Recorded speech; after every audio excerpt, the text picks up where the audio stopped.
السلام علیکم ورحمۃ اللہ۔ پیارے بھائیوں اور میری معززات ماں بہنوں بیٹیوں، بلوغ المرام کتاب النکاح سبق نمبر 208۔ بسم اللہ الرحمن الرحیم۔ عن عبد اللہ ابن مسعود رضی اللہ تعالی عنہ قال قال لنا رسول اللہ صلی اللہ علیہ وسلم یا معشر الشباب من استطاع منکم الباءۃ فلیتزوج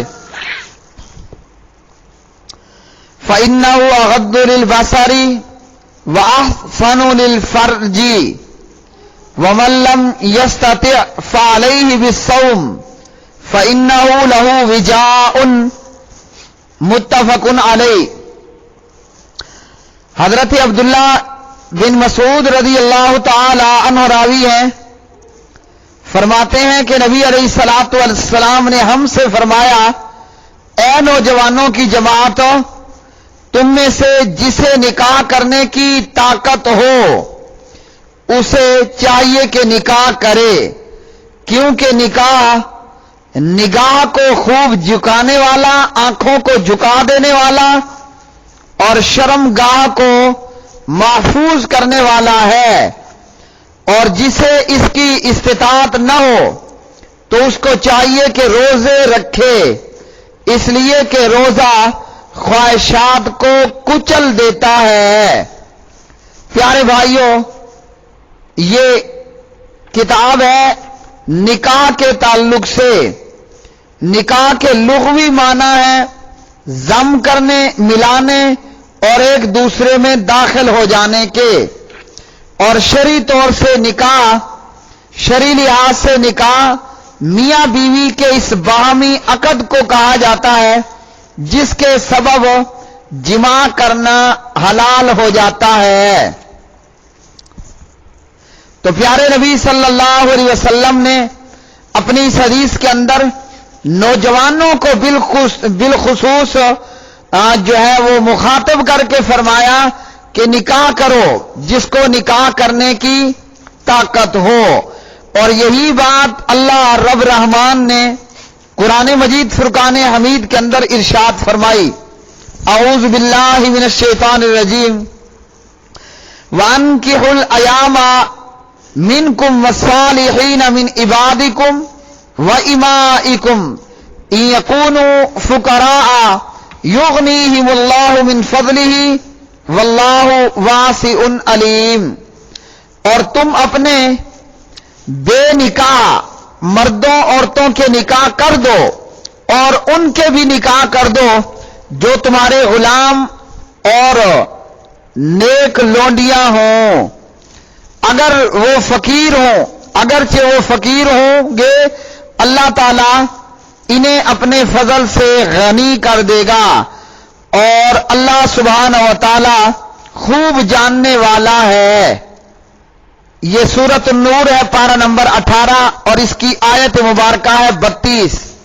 تو اللہ وحدہ لا شریک نے بھی سرپرستوں کو یہ حکم دیا کہ بغیر نکاح کے جو کنوارے ہیں ان کا نکاح کر دو، اور اسی طرح پیارے نبی علیہ السلام نے فرمایا کہ اے نوجوانوں کی جماعت، جس کو نکاح کی طاقت ہے اس کو چاہیے کہ وہ نکاح کرے۔ اور قرآن پاک سورہ النور کی آیت 32 سے یہ بھی معلوم ہوا کہ اللہ نے حکم دیا ہے ولی کو کہ وہ کنواریوں کے نکاح کر دے، یعنی ولی کی اجازت کے بغیر نکاح نہیں ہوگا۔ اور اس حدیث کے اندر نبی علیہ السلام نے فرمایا کہ جس کو طاقت ہے نکاح کرنے کی وہ نکاح کرے۔ یہاں الباءۃ اس کے معنی ہے جماع کرنے کے، اور اسی طرح دوسرا معنی یہ بھی ہو سکتا ہے کہ مکان وغیرہ کے کہ جو آدمی کسی خاتون سے نکاح کرتا ہے وہ اس خاتون کو اپنے جائے قیام میں اور اپنے مکان میں ٹھہراتا ہے. تو جماع کے معنی میں ہو تو پھر عبارت یوں ہوگی من استطاع منکم الجماع لقدرتہ علی مؤنۃ النکاح،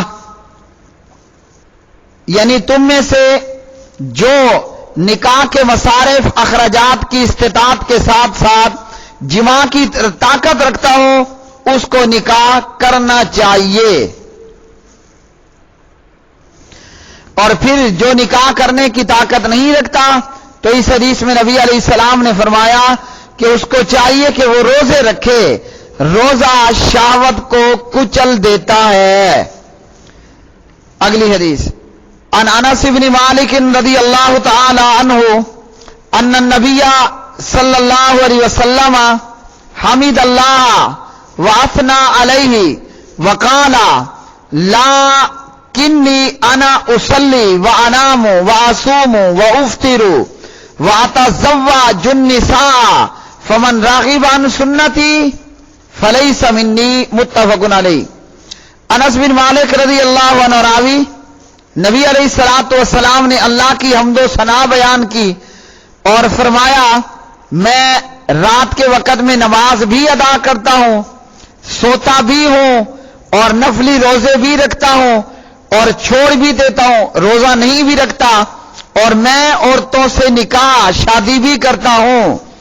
جس کسی نے میری سنت سے منہ پھیرا اس کا میرے ساتھ کوئی تعلق نہیں ہے. اس حدیث کا پس منظر یہ ہے کہ نبی علیہ الصلوۃ والسلام کے صحابہ میں سے ایک نے کہا کہ میں ہمیشہ روزہ رکھوں گا، تو پیارے نبی نے فرمایا میں روزہ بھی رکھتا ہوں بغیر روزے کی بھی رہتا ہوں. دوسرے نے کہا کہ میں ساری رات بھر قیام کروں گا، تو آپ صلی اللہ علیہ وسلم نے فرمایا کہ میں رات کو سوتا بھی ہوں، یعنی ساری رات ہی عبادت نہیں کرتا. اور تیسرے بندے نے کہا کہ میں نکاح نہیں کروں گا، شادی نہیں کروں گا. تو پیارے نبی نے ان تینوں کا رد کیا اور نکاح نہ کرنے سے، ساری رات عبادت کرنے سے، اور اسی طرح جو ہے وہ ہر دن میں روزہ رکھنے سے نبی علیہ الصلوۃ والسلام نے منع فرما دیا کہ میں تمہاری نسبت تم سب سے زیادہ اللہ سے ڈرنے والا ہوں، اس کے باوجود رات کو نماز بھی پڑھتا ہوں، سو بھی جاتا ہوں، روزہ رکھتا بھی ہوں، روزہ چھوڑ بھی دیتا ہوں، اور عورتوں سے شادیاں بھی کرتا ہوں. جیسا کہ پیارے بھائیوں ہم جانتے ہیں ہمارے نبی صلی اللہ علیہ وسلم کی 11 بیویاں تھیں اور 4 آپ علیہ الصلوۃ والسلام کی لونڈیاں تھیں. تو آپ کے نیچے کتنی عورتیں؟ 15. 11 بیویاں اور 4 لونڈیاں، یہ کل ملا کر نبی علیہ الصلوۃ والسلام کے نیچے 15 عورتیں رہیں. تو پیارے نبی علیہ السلام نے فرمایا اب اگر کوئی میرے اسوے سے، میرے طریقے سے منہ موڑے گا تو اس کا میرے ساتھ کوئی تعلق نہیں.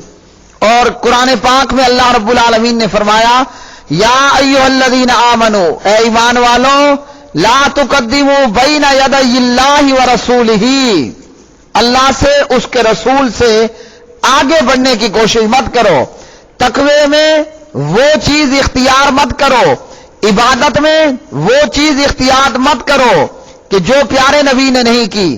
اللہ کے پاک نبی عبادت بھی کرتے تھے اور آپ صلی اللہ علیہ وسلم شادیاں بھی کرتے تھے.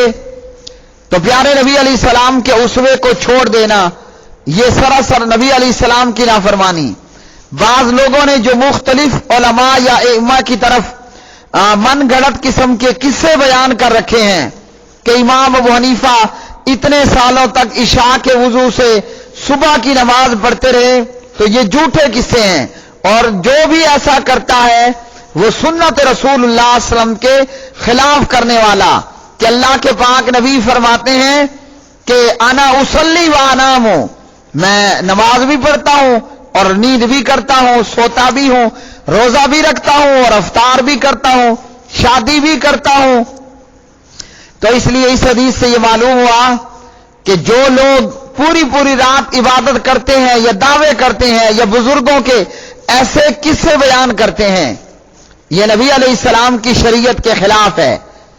تو اس لیے مسلمان کو چاہیے رات کو سوئے بھی اور عبادت بھی کرے، شادیاں بھی کرے، روزے بھی رکھے اور بغیر روزے کے بھی رہے۔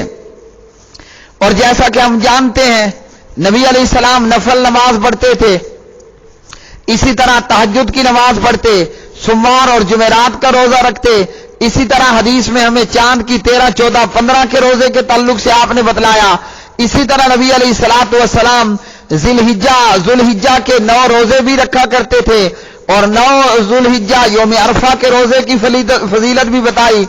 اسی طرح نبی علیہ السلام نے عاشورہ 10 محرم کا روزہ بھی رکھا، فرمایا آئندہ سال باقی رہا تو میں 9 کا روزہ بھی رکھوں گا۔ اور ایسے ہی ایک اور حدیث کے اندر کہ پیارے نبی گھر آ کر پوچھتے عائشہ ناشتہ ہے؟ عائشہ فرماتی نہیں، آپ فرماتے میں روزہ رکھ لیتا ہوں۔ آپ آتے، عائشہ فرماتی ناشتے میں کھانے کے لیے موجود ہے، آپ فرماتے ٹھیک ہے میں نے نفلی روزے کی نیت کی تھی مگر لے آؤ میں کھا لیتا ہوں، صحیح بخاری وغیرہ۔ اگلی حدیث عن انس بن مالک رضی اللہ تعالی عنہ قال کان رسول اللہ صلی اللہ علیہ وسلم یامر بالباءۃ وینہی عن التبتل نہیا شدیدا ویقول تزوجوا الودود الولود فإنی مکاثر بکم الانبیاء یوم القیامہ رواہ احمد وصححہ ابن حبان وله شاہد عند ابی داود والنسائی وابن حبان ایضا من حدیث معقل ابن یسار۔ انس بن مالک رضی اللہ عنہ راوی نبی علیہ السلام نے نکاح کرنے کا حکم دیا، آپ صلی اللہ علیہ وسلم نکاح کرنے کا حکم دیا کرتے تھے اور تجرد کی زندگی سے منع کرتے تھے۔ اور پیارے نبی صلی اللہ علیہ وسلم فرماتے تھے کہ بہت محبت کرنے والی، بہت بچے جننے والی خواتین سے نکاح کرو، اس لیے کہ میں محمد رسول اللہ صلی اللہ علیہ وسلم قیامت کے دن تمہاری کثرت کی بدولت قیامت کے روز دوسرے انبیاء پر فخر کروں گا۔ تو پیارے نبی علیہ الصلوۃ والسلام کی اس حدیث سے یہ معلوم ہوا کہ آپ صلی اللہ علیہ وسلم نکاح شادیاں کرنے کا حکم دیا کرتے تھے، اور عورتوں سے الگ تھلگ رہنے، نکاح نہ کرنے، ازدواجی تعلق سے کنارہ کش رہنے کو نبی علیہ الصلوۃ والسلام سختی سے منع کرتے تھے۔ یعنی عورتوں سے الگ مت رہو، عورتوں سے الگ رہنے کا مطلب یہ ہے کہ نکاح نہ کرنے کو اختیار مت کرو، ازدواجی تعلق سے کنارہ کشی مت اختیار کرو، بلکہ عورتوں کے ساتھ رہو، یعنی نکاح کرو، شادیاں کرو۔ اور شادیاں نہ کرنے کو پیارے نبی صلی اللہ علیہ وسلم سختی کے ساتھ منع کرتے تھے، شادیاں نہ کرنے سے، شادیاں کرنے کا حکم دیتے اور شادیاں نہ کرنے پر سختی سے منع کرتے تھے، یعنی کہ شادیاں کرو۔ اور اسی طرح اس حدیث سے معلوم ہوا کہ نبی علیہ السلام نے فرمایا ان عورتوں سے شادیاں کرو کہ جو بہت محبت کرنے والیاں، بچے زیادہ جننے والیاں ہوں۔ قرآن و حدیث کے اندر بہت سے دلائل نکاح کی ترغیب کی طرف رہنمائی کرتے ہیں، اور جس بندے کو جسمانی طور پر طاقت ہو اس کے لیے، اور اسی طرح دیگر نکاح کے تعلق سے جو لوازمات ہیں اس کی طاقت ہو تو اس پر نکاح کرنا فرض ہے، اور جو لوگ حق زوجیت ادا نہ کر سکتے ہوں ان کے لیے نکاح کرنا نہیں ہے، اور جو لوگ اس کے بیچ ہوں ان کے لیے نکاح کرنا مستحب ہے۔ اسی طرح اس حدیث سے یہ معلوم ہوا کہ نکاح کا مقصد محض جنسی تسکین نہیں، نفسانی لذت نہیں، محض یہ عمل نہیں، یعنی نکاح سے مقصود ہو صرف جنسی تسکین نہیں، بلکہ اصل مقصد اس عظیم مشن کو مکمل کرنا ہے کہ زیادہ سے زیادہ اولاد پیدا ہو. اور پیارے نبی علیہ الصلوۃ والسلام جو ہے وہ اس تعلق سے پھر دیگر پیغمبروں پر قیامت کے دن میں فخر کریں.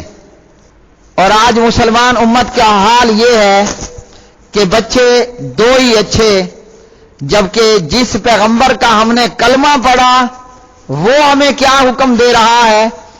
ان خواتین سے شادیاں کرو جو بچے زیادہ جننے والیاں ہوں. ہمارے ہاں شادی کا یہ مقصد ہی فوت ہو گیا ہے. 2 بچے بمشکل پیدا کیے، کیونکہ دن رات صبح شام دیکھنا ہے ہم نے ٹی وی، اور ٹی وی ہمیں صبح شام یہی سبق پڑھا رہا ہے کہ جناب بچے اگر زیادہ ہو گئے کھائیں گے کہاں سے، پیئیں گے کہاں سے.